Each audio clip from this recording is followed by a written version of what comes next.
All right, we're back on the big screens. There we go. Hey, we're back. Yeah, okay.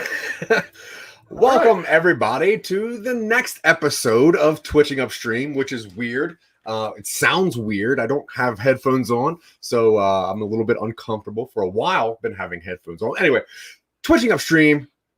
My friend Dylan, how are you, sir? I'm doing all right. How are you, Zach? I'm doing great, thank you. All right. If you don't know, the way this show started was Dylan and myself hanging out in my living room with a very big whiteboard and whatever. And this is the first time in about a year that we are doing it in the same room again. Yeah. All pun intended. Oh, here, look. The same pencil's going to appear on Zach's screen. See? Oh. So yeah, that just proves that we're in the same room. I wonder how good that looked. It didn't look good. I was watching. Yeah, fair. Okay. Anyway, so if you're watching and at any time, whatever we're talking about, feel free to throw up a comment. We're going to be doing some storytelling later on, and we would love your help. So feel free to comment and tell Dylan that he's very clever and that I am equally as clever, because we both need that. There you go. So not last week, but the week before, we wrapped up one of our projects that was called Red WICHITA, in which we kind of plotted out a 6-episode serial style podcast revolving around the terrible tragedy that happened in Wichita in this one event. And then Dylan wanted to have some alone time, so he did a writing class last week. And we're going to hop back into what we do. We're going to start a new project, but obviously, like we normally do, I have a little bit of nerd news that I want to throw out at Dylan because, once again, he refuses to respond to my text messages. So let's hop into it. DC news. Yeah. Now, The Suicide Squad recently came out, and you can see the Real Boys review if you want to over on that channel. But there's been some talk recently, mostly because of how the Snyder cut went, to reveal the Ayer cut. And there's the Ayer cut of the original Suicide Squad. And I don't really know how you feel about Suicide Squad 2016. Am I not on record of saying what I feel about that movie? I don't think so. I don't know. All right, same phrase I always use when I talk about it. Is it salt? Is it the salt reference? No. A little bit of salt?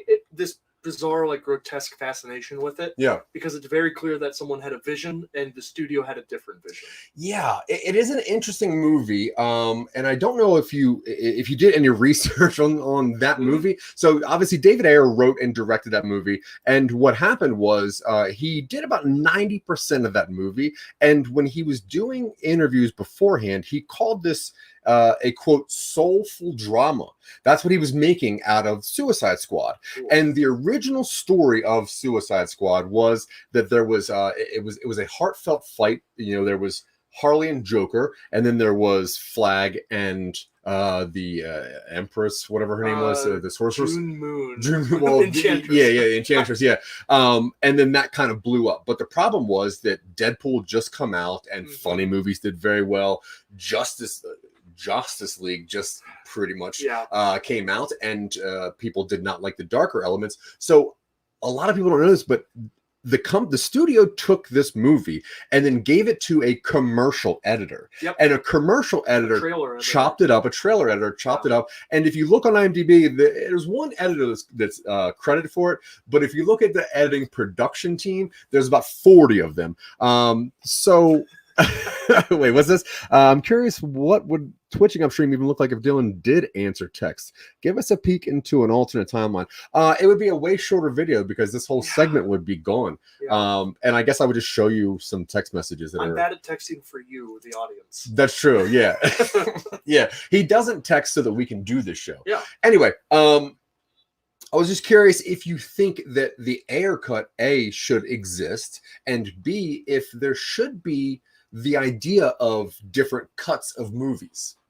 I think if it was profitable, they would do it, regardless of the, like, you know, it's like, see this version, see that version.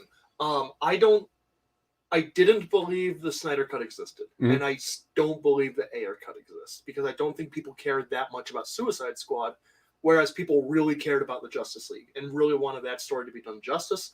And I don't think enough people are clamoring for 2016 Suicide Squad to get the original vision it had. Yeah. I don't think there's the outcry for it. Well, not now. Not now. Not now. No. But if you look at the Suicide Squad 2016, you can tell that there are two movies in there. Yes. There is a beautiful, heartfelt movie about a breakup and a distraught and dysfunction relationships, and then for some reason, there's also a music video on top of it. It's a Hot Topic music video. And it's so dumb, and I really hate what they did with it. But the reason I was bringing this up at all is because I was doing James Gunn recently came out and said, you know, he was talking about the Suicide Squad and his interaction with Warner Bros. And they gave him, like, once Disney fired him, they gave him any project he wanted to do. They said, anything you want to do.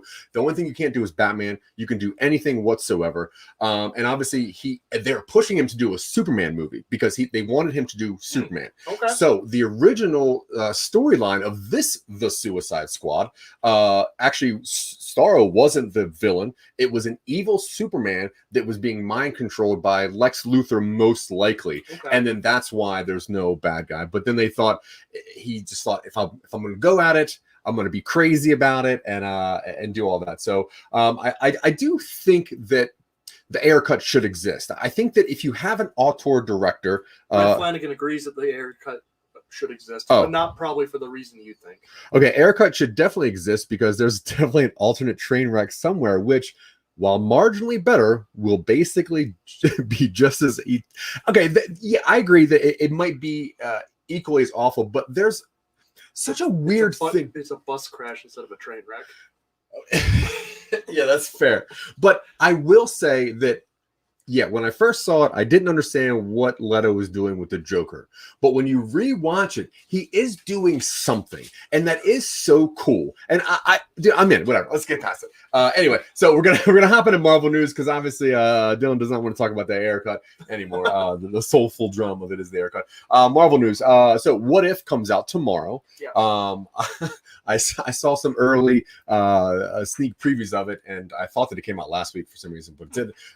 Comes out tomorrow, and this is the one where like Peggy Carter becomes Captain America, and I think it's like 2 episodes in one. I'm not really sure about that, but my question to you is, if there was a what if based on the first 23 Marvel movies, what if would you like to see? Oh man, that's a really hard one actually, because I've given that no thought. Yeah. I think Tony Stark being I think the alternate interactions between the characters are really interesting. The potential for like Star-Lord T'Challa is really interesting. Killmonger rescuing Iron Man is really interesting. Yeah. What's Red saying? The DCEU trolley problem.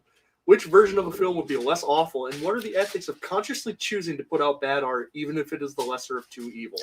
Yeah, that's the thing. And I think the problem that a lot of studios have is they don't necessarily care about art. No. They want quick, fast money. And they know that style changes so fast, and there's fast fashion, fast style, fast news, and they're looking for the fast dollar. Yeah. I think that thing has kind of slowly gone away, because I think that a lot of people are noticing, like, why do they have auteurs if the director doesn't get a say in it? And I think when you look at whenever they give the freedom to the director, it is a way better movie. The movie's better received. And I think, honestly, DC can do that better. And I think that Suicide Squad proved that when you give full freedom to a director. They do pretty great stuff. So let the director make their movie with your characters. Yeah. Let them make their movie, but let them use your characters. Sure. Yeah. And I mean, Aquaman, I will still say, is very fun. And I'm a fan. It's fine. I watched it on an airplane. It's a great airplane. It is a fun movie. It's a very good movie to watch when you're flying across the country. It is fast paced and does not care what you think whatsoever. Yes. That movie's like, you don't like talking? Explosion. That's it. You think that's cool? Guitar riff. It has until the Suicide Squad, the fight scene in Malta. The fight scene where they're running the rooftops is the best DCEU fight scene in any of the movies because it's bright, you know what's going on, it's kinetic, and the camera movements are like, it's him running, and then it goes across the city to show her running. Yeah. It feels it's James Wan directing his movie. Yeah, I agree. Which is why it feels way better than anything in like Batman vs. Superman, where it's just... Yeah, I mean, I still like Batman versus Superman, but I also, if you look around here, I'm a comic fan. Like, that is a comic book movie. It's for the comic fans, even though it has a weird Zack Snyder kind of view to it. I think recently DC is doing a very good job. I think that, Aquaman was fun. Shazam was fun. I'll still fight for Wonder Woman 89. I think that it is a very fun movie, especially if you look at it, if it were made in the 80s. It makes sense. And to have a movie where the end thing is not just a fight for no reason, it's two people talking out a problem and coming to a solution. I think it's cool. Yes. It might not be everybody's movie. I appreciate it. Sure. Whatever. I'm in, dude. I'm in. Anyway, Marvel. So my next thing, the What If starts tomorrow, so I'm pretty excited about that. And that is really the only Marvel content we're going to get for a little bit. So you kind of got to soak that up because the Venom 2, if you hadn't seen, got delayed by a week already in international theaters. So I'm curious what you think, if there's going to be a problem with more movies being pushed back. Because as we saw with Black Widow being pushed back, it can really alter the storyline of other content, because when you have an extended universe and you have to kind of, skip over something, you mess up. I am more worried about them doing to Venom 2 what they did to Suicide Squad due to the success, relatively speaking, of the Suicide Squad. Critical reception, audience reception. Money, every blockbuster is going to be a loss for the next half a year, if not longer, because of theaters and people's general hesitancy to go out and see movies in public. I'm worried that they're going to take Venom 2 back into the editing room and re-edit it to be gory and goofy, and it's not going to hit either of those marks. Yeah. And I wasn't excited for it originally because I don't think a PG-13 Carnage movie would work. In the way that I want Carnage to work. I like Carnage and I like Venom and I like the interaction between those characters. And I was initially just kind of like brushing the movie aside. It's like, yeah, it'll be fine. I'll watch it when it's free on whatever streaming service it comes out on. If they are re-editing it to make it violent and goofy, I'm more worried than hesitant. Yeah. But in all fairness, the reason you like Carnage so much is because of the comics, and the comics are PG. So, are they? Or comics are? The comics don't have a rating system. There's no rating, right? Oh, so they're just whatever. Yeah, yeah. But Carnage was. Oh, he's filthy. He's violent and filthy, and he's in a serial killer. So. Yeah.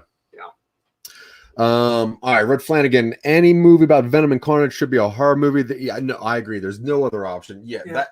Carnage, body horror, Venom, because there's many different versions of Venom, you kind of can get away with some stuff, especially if you don't start it with J. Jonah Jameson's son coming from space or Spider-Man. If you don't start with those two things, you can kind of work around Venom. Carnage, on the other hand, needs to be a horror. It should be R-rated. It needs to be hard to watch. It should be disgusting. He is a filthy individual, and so I hope that things don't start getting pushed back, because I think that story-wise it messes stuff up, but who knows. All right, Star Wars news. We got a little bit more stuff. Now that you reminded me, though, I do want the Spider-Man movie where J. Jonah Jameson's son turns into the werewolf character he did. Doesn't get bit by a werewolf on the moon or something? That sounds right. If you're a werewolf and you live on the moon, is the moon always full and you're always transformed? It depends on where you're standing. Okay.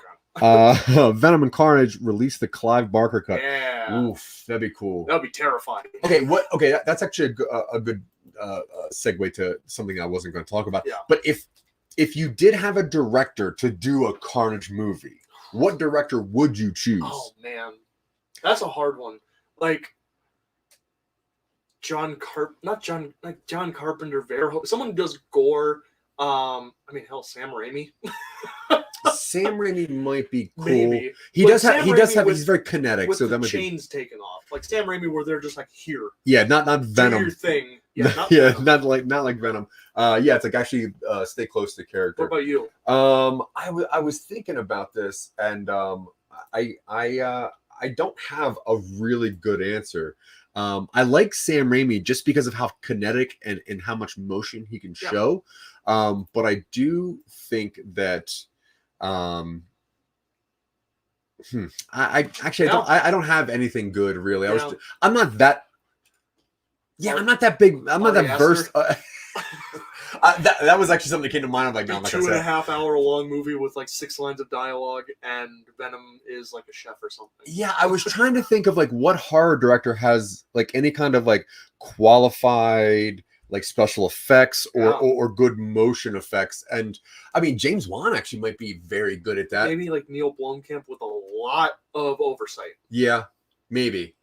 I don't know. I would like to see it though. I mean, Clive Barker is not a bad choice at all. All right, Star Wars. Now, Bad Batch, the season finale is also tomorrow. So that's going to wrap up. I know you don't watch that. Nope. But I started thinking about this, and there's no plans for a movie of Star Wars for a while. Yeah. And then I started thinking about what's coming next and what are they doing. And obviously there's the High Republic, novel that's out right now that's doing pretty well. But the next couple things that Star Wars is doing, they have this thing called Visions. I'm not sure if you've heard about that. Yes. That's an anime, which is very excited for. Super excited about that. It's the first time I've felt excitement over a Star Wars property in a long time, maybe since Fallen Order. Yeah, I agree. I think since Fallen Order. Well, the video game. Yeah, I mean, I'm definitely into the Mandalorian a lot. I'm also into Bad Batch. I like the Mandalorian. Yeah, I think the Bad Batch is very cool, but I'm also a mega fan of Clone Wars. So Visions is the project that they gave to a bunch of individual Japanese artists to make anime using either original content, using something. So I'm really excited about that. That's September 22nd. Then we have the Book of Boba Fett, which comes out in December. Then you have that Andor series. That soon? Yeah, right? Really? You have the Andor series, which is based on the character from Rogue One. Yeah. That's coming out next year at some point. And then there's the Obi-Wan show, which is directed by Deborah Chow.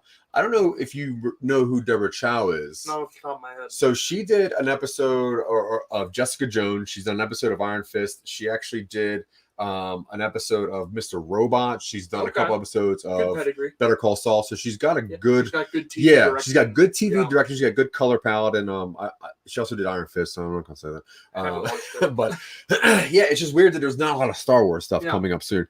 I think they learned their lesson after I can't believe I didn't mention Cronenberg. Yeah, honestly, once I saw that, I was like, that is the perfect answer. Early Peter Jackson would be interesting. Yeah. Not now, I don't think. No, but too tame. Definitely early, yeah.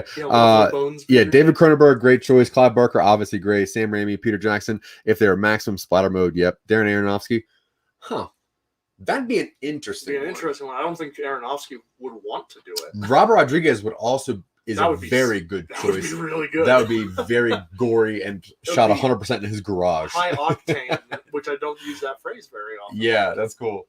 All right. Yeah, Robert Rodriguez Venom movie would be pretty cool. Yeah, I agree completely. That's pretty much all the nerd news I got. Unfortunately, in sad news, Christine Applegate came out recently and said that she was diagnosed with multiple sclerosis. So that's some terrible, terrible news. She is a phenomenal actor. So whatever, she still is, and it's fine. All right, so we're gonna hop into what we do now, and we're gonna start a new project that is based on an old project. And I'm gonna let Dylan kind of take over and talk about what we're gonna get done today. Yeah. So on episode 4 of Twitching UpStream, Zach and I took an original idea we had. We did our normal just kind of development role, and the idea was a text message about an idea where in the future robots are given a simulated 9-to-5 job. They go to like restaurants after they're off of work, and human beings and robots are pretty separate. You don't interact too much. And then a human man, comes into the robot diner off hours and dies on the floor, and the robots just have to deal with it. We took that idea, and you can go watch the episode if you like. The URL is in the notes here.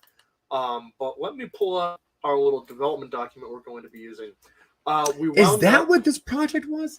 For some reason, when we talked about doing Force Limit, I had it in my brain as the one where there was like an automated car, and that was hard drive. That was hard drive, yeah. With the bitcoins in the car. Yeah, that was a fun one too. Yeah. All right. Cool. Yeah. Okay. Cool. Now I'm back in. We can do hard drive next. Yeah. Force Limit was the robots going on their little Stand By Me journey, and then it ends with the end of the city. So this is the development document I've created. Even guys. Oh, Jason, you're never late. Hello, Jason. Yeah, exactly. We were just waiting for you, so we just got started. We are on time. So actually, we're late today. Yeah, we are late. We did a half-hour late show because we're in the same location. Yeah. Oh, high fives don't carry. Oh, okay. Does that work? Wait. We're oriented by the screen. There it is. Close enough. Now that you've got a nice shot of our forearm. She's my hands. I don't think it translates. We're gonna have to transition. So, we should get closer together. The bullet points for Force Limit. It was pretty simple. I don't remember who the guest. We didn't have a guest on this one. It was Twitching UpStream. It was Twitching. It was just us two. But the idea was a guy stumbles special into, guest. You. So a guy stumbles into the robot diner. He's got a QR code kind of like drawn, or the equivalent, the future equivalent of a QR code on his hand that he shows a bunch of robots. They don't know what it means, but they're like, I wonder how this guy died. They see it's a guy who works in compliance in Megacorp, which is our placeholder name for every large-scale mega corporation in all of our settings, because it's a fact of life nowadays. It's sound. It's either that or Walmart. It's either that or Walmart, yeah. Ooh, he's working he's working his way through Quibi since it's all on Roku now. Good luck. Oh, well, that's like what, 3 hours of 1,500 We tried to take over Quibi and they would not buy. Yeah. They would not sell. Well, we offered them a bunch of different shows. It turns out our pitch was longer than what we're allowed to be shows there. And then we tried to buy it, and Roku outbid us. Yeah. So anyway, they see that a compliance guy has entered the diner. He shows them a code, and then he dies. The robots think, let's figure out what's happening, and before they can do anything, a cleaning bot comes in, gets the body, and takes it to the city dump where it's going to be incinerated. The robots kind of ponder for a little bit about, what should we do? Should we go after this guy? They decide to. Little action scene where they infiltrate the dump. They find the body. They try and get it away from the police because you're stealing biological matter or something. They take it to a surgery robot, and turns out there's a data stick in the man's stomach, or implanted on him somewhere, or maybe it's on his brain implant or something. He has a data stick on him that contains sensitive information. It turns out to be we had a little bit of a disconnect in here, but that was a pretty low one. They have to get into the robot headquarters in order to fully decode it because the data stick is encrypted. So they sneak into the robot headquarters and they decrypt it, and it turns out it's like an anti-compliance program for all of the robots. He was intending to set them completely free from their programming, which are like the classic 3 Asimov's laws. And it also had information that all of the robots' power cores were highly radioactive and would kill people when exposed in very minimal amounts. So it would lead to all of the robots being decommissioned. They're all sentient, so you have the issue of you can't just decommission something you brought into the world and give it life. Yeah. What are you doing?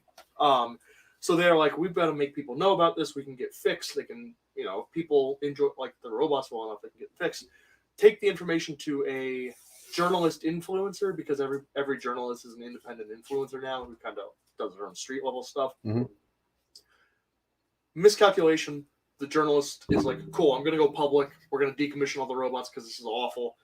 Thanks. She spreads the information. It incites a robot purge because the robots can't fight back.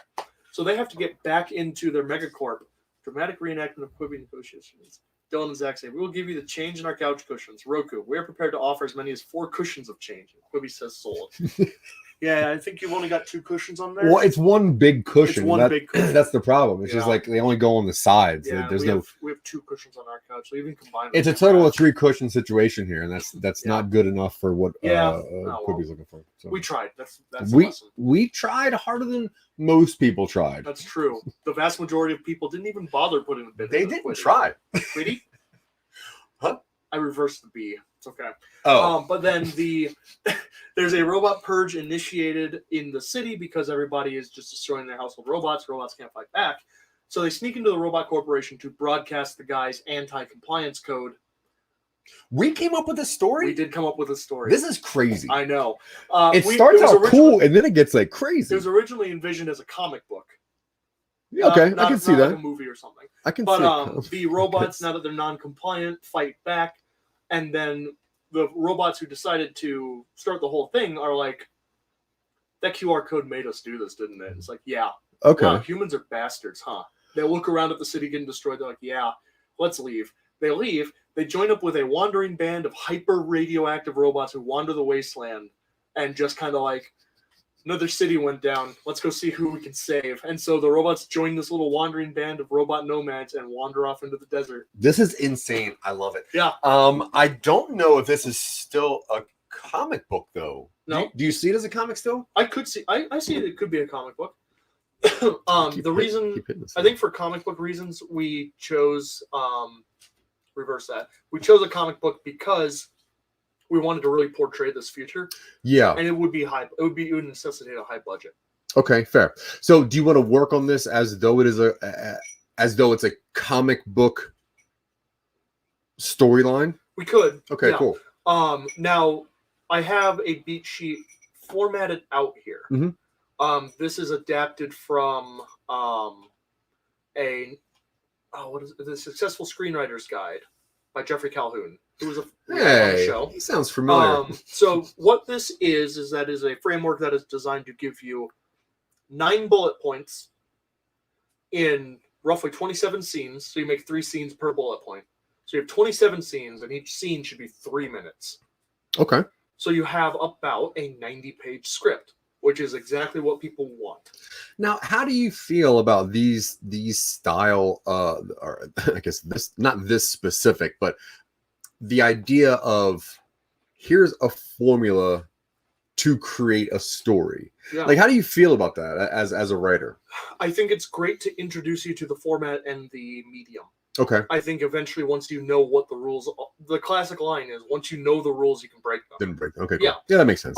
And considering still relatively novel as far as writing this sort of format goes, yeah, I figure we can follow this out and get it may be a little formulaic, but yeah, but that's where you add the mutation in. And, I'm definitely not against it. I was just curious how someone who writes more often than I do. Yeah. Like for me, that makes sense. Yeah, he stick to a structure. This helps. But Red Flanagan says, I think it could work as either a comic or a Walking Dead style drama with a long timeline and unpredictable pacing. Yeah, I agree. Sure. And I'm assuming that you're talking about Walking Dead as the comic, right? Or the series? Because if you read the comics, they're way better. They're way better. Way better. First season of the show's fine. Fine.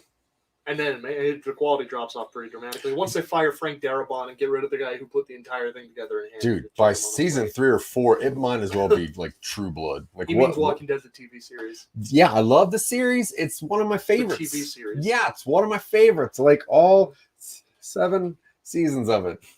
There were like 12. 12?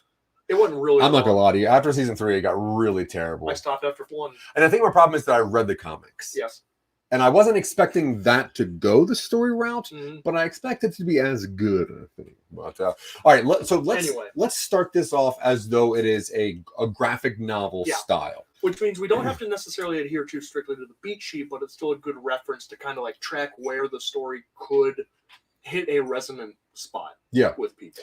Now, when we talked about the Suicide Squad earlier, and there's not a theory, but the thought that when you're watching the Suicide Squad, and every time there's a new slogan that shows up, that is like reading a new comic, Yeah. and for the next little bit. Yep. So I kind of like that a little bit, like Yeah. filling it with a bunch of mini comics. Sure. So cool. All right. So where do you want to start? So I like what you brought up, and I think I remember like 5 bullets in the Suicide Squad, like 5 chapter segments. More than I that? think there's more than that, More than but that? yeah. So I like the idea of kind of dividing it into books. Yeah. You know, it's like book 1, book 2, book 3. Cool. And looking at what we had for bullet points, I can see kind of. I'm going to change Act 1 to Book 1. There we go. So Book 1 would be the man stumbles into the diner. The robots the robots leave their comfort zone to find his corpse, and with the body retrieval and surgical revelation that there is an encrypted data stick in him. That's book 1. Book 1 is familiarizing yourself with the setting, getting the robots out of their familiar zones, and then revealing that there's something bigger at stake here.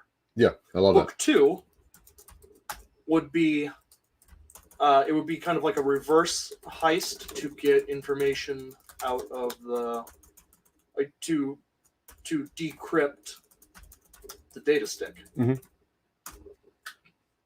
And it would be like, let's see, what do we got going on here? Queen about to yeah. They have to heist the information from the corporation about the headquarters, and then they have to get it to a journalist influencer. So it would be reverse heist to decrypt the data stick, various methods. Tracy O'Shea says #live. We are. We are live. Most of the time. We are #live all of the time. Yeah. Previously recorded live sometimes. Depending on when you watch this, we are previously recorded live. But at the time, we're still live. Yes. You're just maybe not watching us. To recover the data, and then finally decode. Or is it live? Maybe it's #live. And then honestly, live. I am alive. Well, it was like, I guess more like a directive. Oh, yes. I try my best to live every day as if it is the next one. Right. They finally decode the data stick and find out it contains their schematics, which reveal they're highly, fatally radioactive. Mm-hmm. Book 3 is finding out what to do with this information, telling other robots about it to minimal effect, and then giving it to a journalist influencer in the hopes she knows what to do with it. She plans to purge robots due to past trauma. You know, she has some reason to go public with this. Book 4, the robots have to deal with a purge because they can't fight back due to their programming laws. So then the robot heroes break into the robotics company to upload an anti-compliance law so they can defend themselves. The robots decide to leave the city, and in Book 5, robots escape the city during the chaos. They join up with the radioactive wasteland wandering robots. They leave the city behind as it burns, firmly convinced humans are bastards. And that's the end.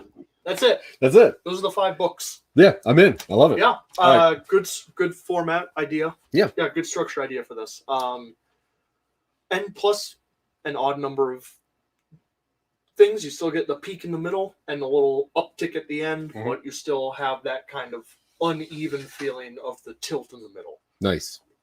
Yeah. Yeah, I think that flows well. Yeah. All right, so let's start fleshing out book 1. Yeah. Now, with book one, you said that each one has 3 beats in it. Is that accurate? Like each of the 5? It has 3 beats in it, Okay. and each beat can be roughly divided into 3 scenes. So that would be like within each book there'd be a 3 arc structure. Yeah. And then in each arc there would be a 3 arc. Yeah, you have now this is a little more in this thing on your screen right now is a little more in depth than just a straight D.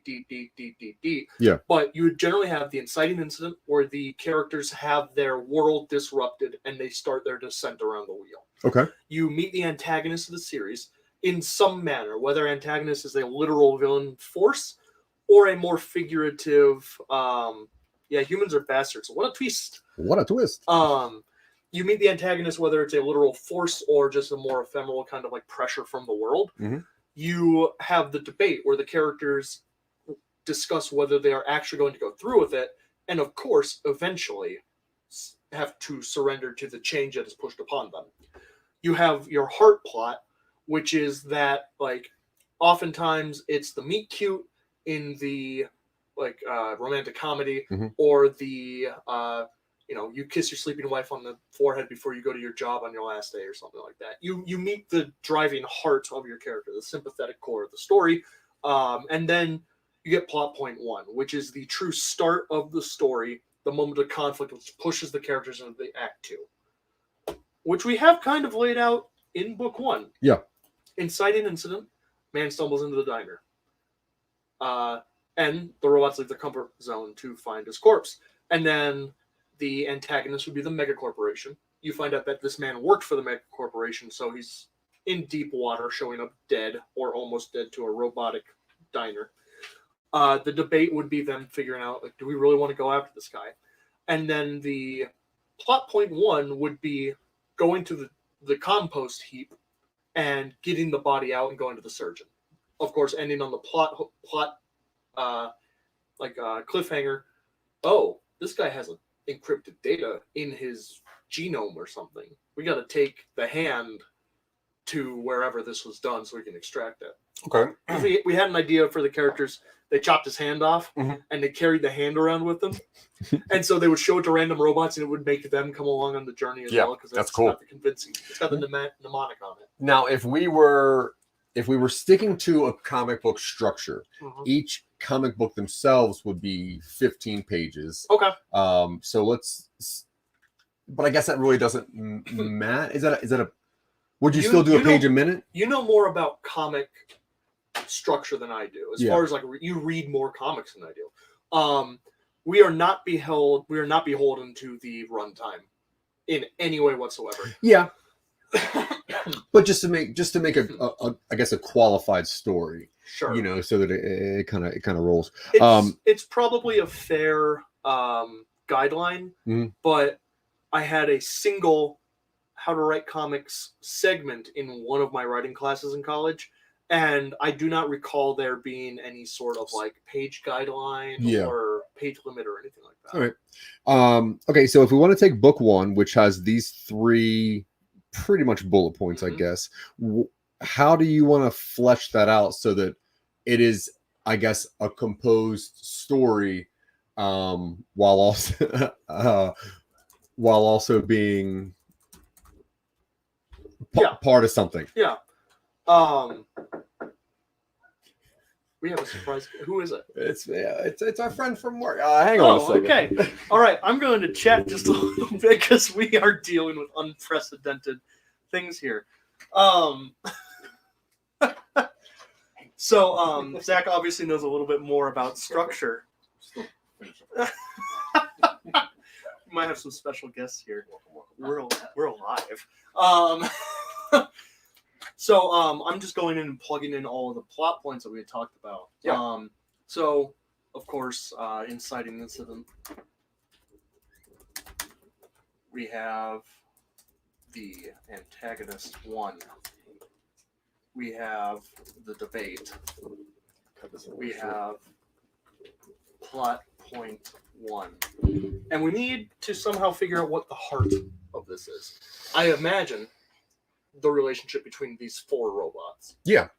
Or the I guess like the robot trying to become, or right, like they're like, I guess I have sentience. I might not have these rules anymore.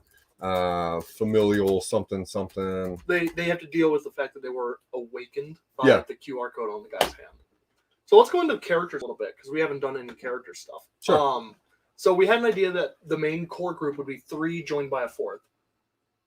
You had a drone that was kind of like a hummingbird, and its beak was a data uplink in the same way that R2D2. What are you smirking at? I'm just not sure if people know that they're on camera when they're behind you. Oh, yeah. No, you're totally fine. You're fine. Dancing. No, that's great. It wasn't. You didn't see anything but your No. head. And feel free to chime in. We had some friends over. We don't want to give other names. They're wanted. Yeah. That's up to them. So we had the characters. One was a drone in the style of a hummingbird, so relatively small. Yeah. And its beak was like an uplink needle, in the same way that R2D2 has the data plug. Yeah, cool. We had the house droid.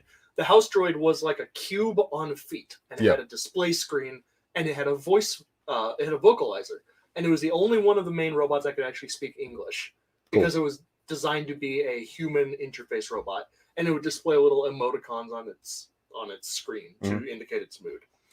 We had a multi-tool pillar. It was a segmented pillar on treads, and each pillar segment had 1 to 4 tool arms extending from it. Yeah, easy Engineer robot.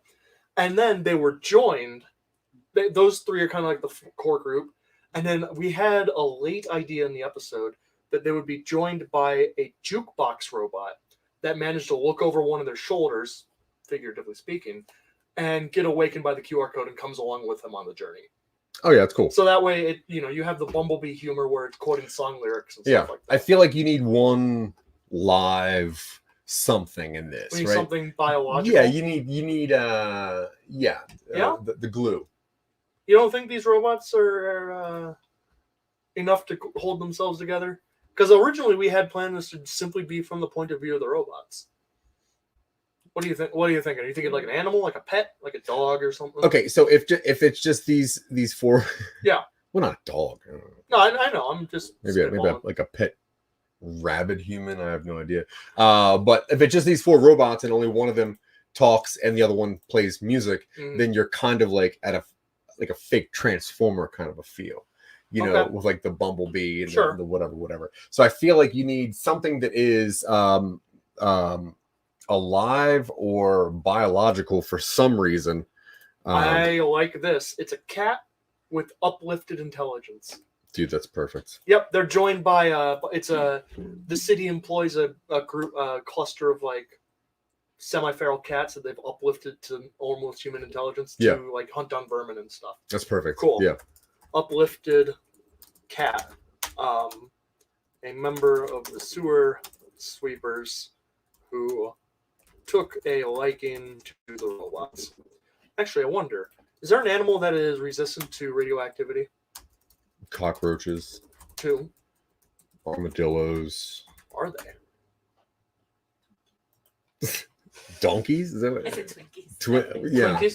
Sentient Twinkies? Yes. I mean, probably like the Nautilus. It's probably a lot of maritime creatures. Yeah. / Tardigrade. Oh, classic tardigrades. Yeah. Classic tardigrades. So what we're doing, like a full-size tardigrade? Oh God, it's like a pet. No, it's a genetically manipulated tardigrade to be large enough to be a human pet, like a pet. Do not like that. That's what happens when it was exposed to the radiation. Yeah. Yeah. Most animals are more resistant to radiation than humans, even dogs, but insects are more resistant, I believe. Yeah. What's the largest insect? Do you guys know? That's not an insect. They're crustaceans. They're semi-arachnid. The giant weta, which is like a giant cricket. Oh my God. Oh, these things are huge. I guess there's huge beetles. Yeah. Yeah. They're big beetles. Yeah. Do you want a beetle or you want big dragonflies? I kind of like the cat thing. I like the cat thing. Yeah, I'm cool. Whatever. It's fictional radiation. We can do whatever we want with it. It could turn the cat into a big green monster when it gets angry. That's fair. Yeah. Yeah. But yes, a member of the sewer sweepers who took a liking to the robots. The cat joins when they reach the compost dump. So it's like they get there and there's a cat. It's like, What are you guys doing here? yeah. Do they speak in Old English? No. No. Okay. Robots? No, the cats. Oh. No. No. Okay. Too No. much. They definitely to say tweet- meow after everything they say. Yeah. They say meow? Or it could be that the robots understand the meows and we portray it in the comic as meow, and then in like double brackets, like how Animorphs does thought speak, where it's in the double brackets so the quotation marks. I like the cat speaking English. I like him having an attitude. Like that. Just that I added to the doc. Yeah, love that. He just got an attitude. What are you Yeah, guys doing here, meow? Yeah, he watches like old TV. He's like, this is how we talk. Speaking of cats. Yes, you in the back. Do you have a cat? There's a cat here somewhere. Yeah, Good luck. her name is Jeep. Jeep. Unless she's in trouble, then her name is Nicole. Like Jeep, Yeah. Jeep, baby? Yeah. Yeah. There's also We don't want to get canceled on Twitter. That is the greatest Don't worry about it. yeah. Okay. Stick with Nicole. All right. So we've got the cat as the heart. Yeah, I think that's The good. heart- the cat is the heart character. Yeah. So we can go in and say, so I went through. I did book one, the heart. The robots bonding with the uplifted cat. Yeah, that's great. They meet the cat outside the compost heap. Cool. Cool. So yeah, if you want, we can go through and do a little bit of scene development. Well, let's just probably wrap this one up Okay. for Yeah. now.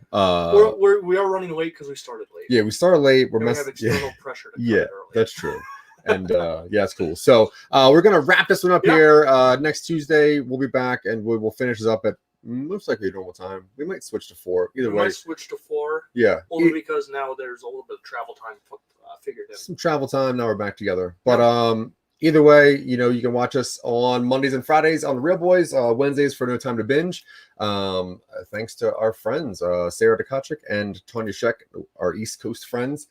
Scott Curtis with whatever you're doing in your new house and your stuff. Moving a large scale move is always a pain in the Yeah. ass. And listener app. Go to Instagram at the greatest Are they podcast still app. around? And probably, I don't know, they pay us. So Oh, cool. Okay. yeah, they still we're good. pay us. So Okay. like I gotta keep saying it.